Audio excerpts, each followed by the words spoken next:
What's up? Ladies and gentlemen, today we are doing part 14 of What If Naruto Was Raised by the Akatsuki. That meaning you have not seen the previous part, I highly recommend you click the description below or the card above to check out that video to stay up to date on what's going on.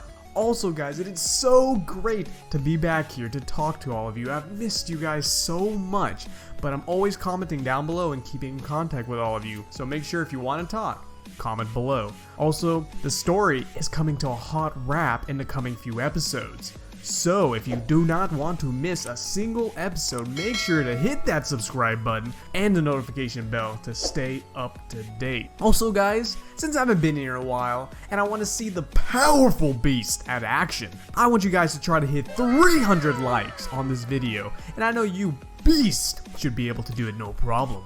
Well, without further ado, let's go ahead and hop right into this video.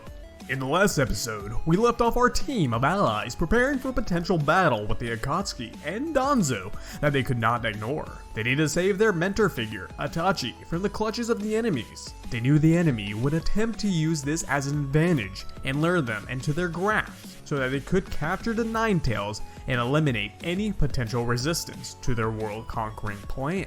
Naruto is currently on Mount Mayaboku, learning Sage Mode. It is taking him much longer than it did in canon, but for good reason. He has come to an important revelation.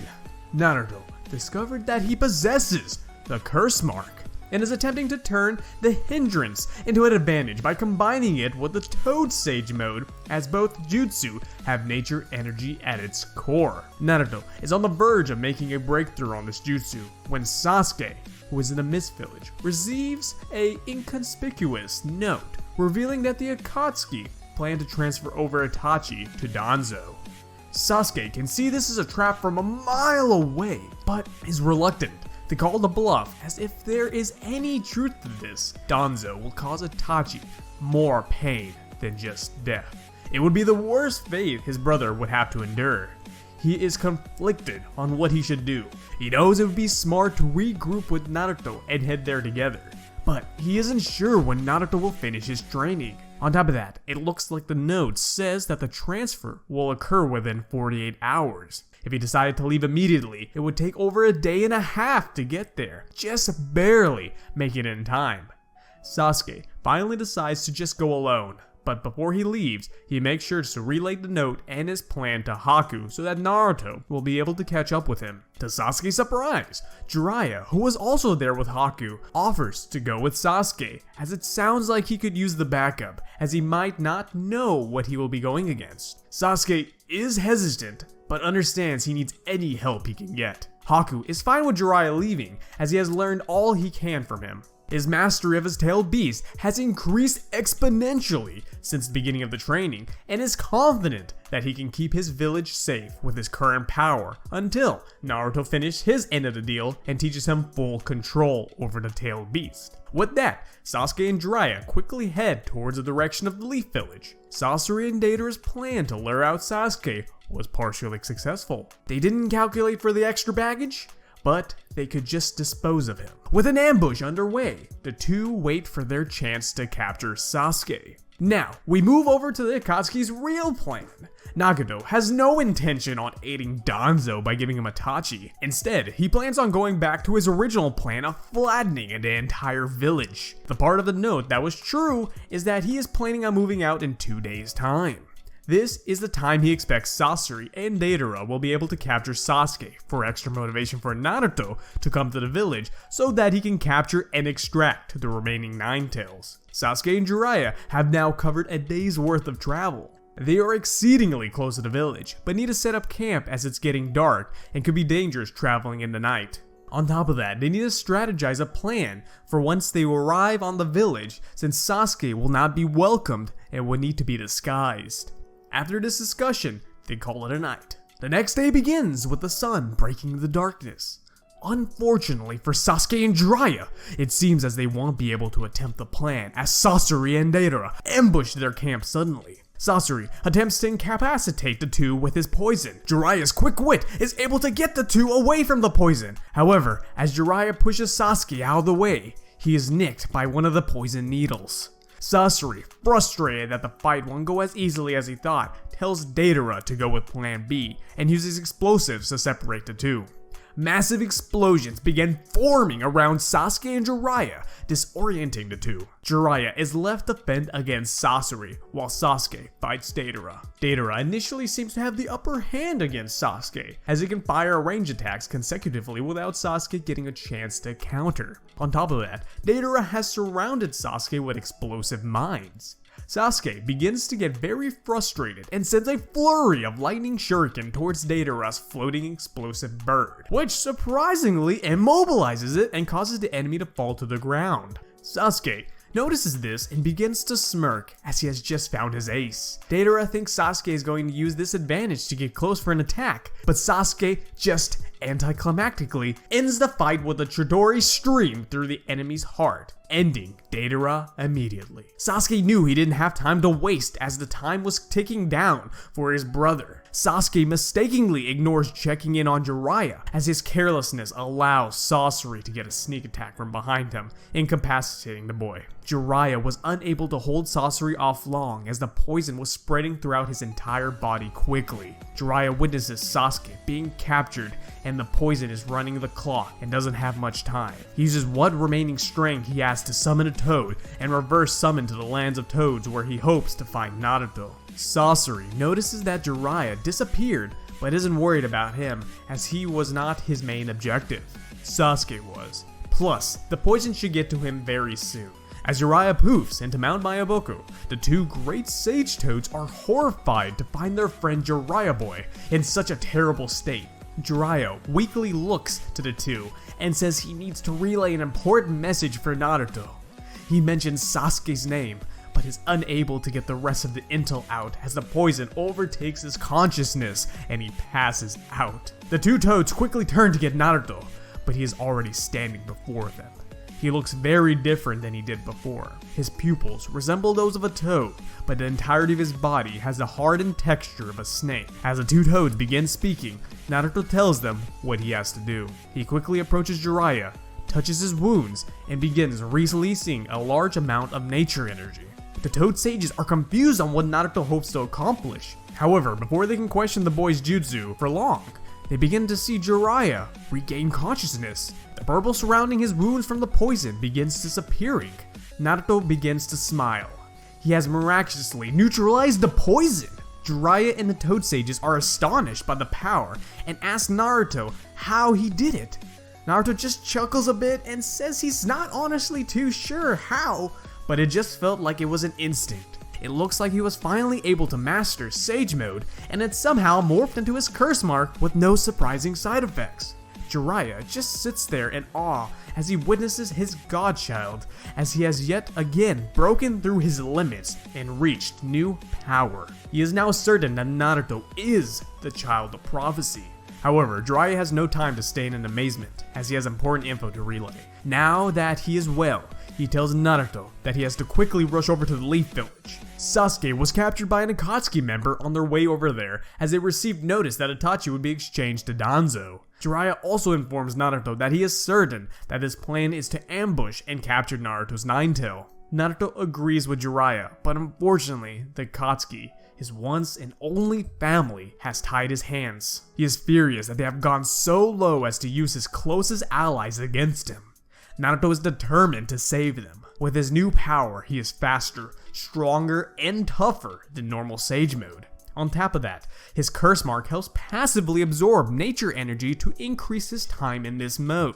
Naruto turns to the Toad Sages and asks if they can take him to the Leaf Village quickly. We now turn over to the Leaf Village. Nagato with the Path of Pains have arrived along with Obito, who is hiding in the back with Itachi. The Paths of Pain have begun their siege on the village.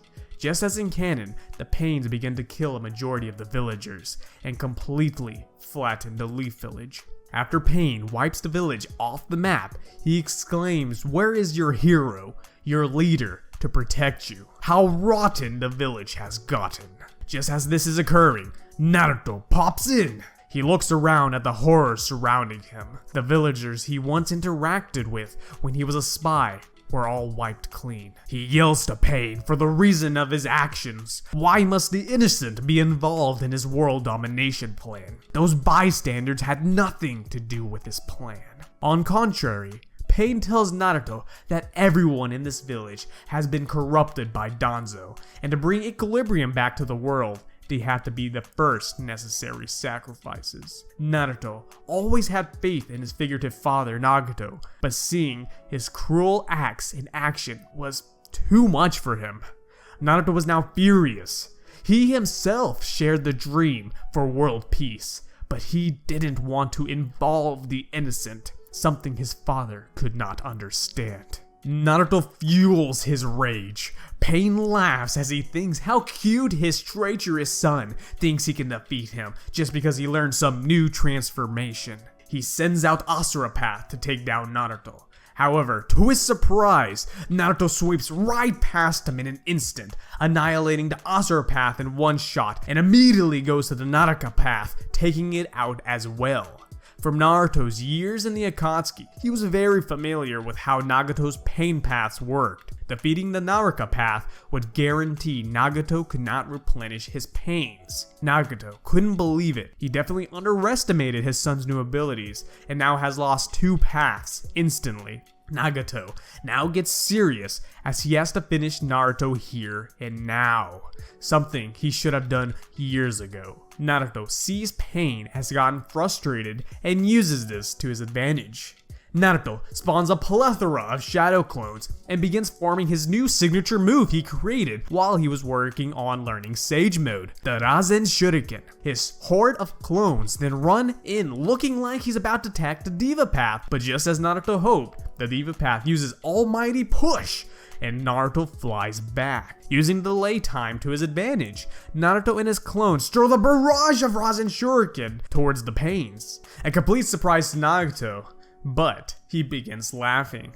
He thinks to himself that he thought he taught Naruto better not to waste chakra. He then moves in his Preta path to absorb the Rasen Shurikens. However, due to Naruto's passive ability to absorb nature energy, he was able to unleash more nature energy than the Preta path could absorb and ends up turning into stone. This completely shocks Nagato and can't believe he lost yet another pain. This stunt, uncalculated by Naruto however, ran out the remaining nature energy he had and he reverts back to normal. Naruto looks worried now. Pain then tells Naruto that he put up a great fight that truly did surprise him, but it was futile against his abilities. It was about time he ended this fight. He uses Almighty Pull to bring in Naruto, and he takes out his black rod to impale him. Just as it looks that Naruto's about to meet his maker, he smirks, and from a distance away, he releases a clone that has been gathering nature energy, and uses that power to quickly create a massive Rasengan and obliterate the Diva Path instantly. Now that Nagato is left with 2 more pains, he is a bit worried. However, as this is going on, he notices something in the distance, and so does Naruto. It's Obito, Itachi, and Sasuke's presence. Sasori had delivered Sasuke to Obito, while Naruto and Nagato have been stalling each other in their fight. Obito has enacted his true plan to get his Mangekyo back. His torturing techniques were unsuccessful on Itachi, but replicating his techniques on Sasuke in front of his brother to watch revealed positive results. Itachi couldn't stand seeing his younger brother Sasuke in such agony and is forced to release his crow that he has been hiding within Sasuke. Obito is excited to finally see his missing eye. He tells Sasuke to carefully hand over the bird and he releases him and his brother. However, before he hands the crow, Itachi musters what little strength he has left to use Tsukuyomi on Sasuke. In this world, he is able to have as much time as he needs with Sasuke. Sasuke questions why he brought him here. Itachi smiles at Sasuke and gives him a 2-finger tap on his forehead. He tells Sasuke that he must use his Chidori spear to kill Obito while he's weak. Sasuke exclaims that if he does, that will also kill him.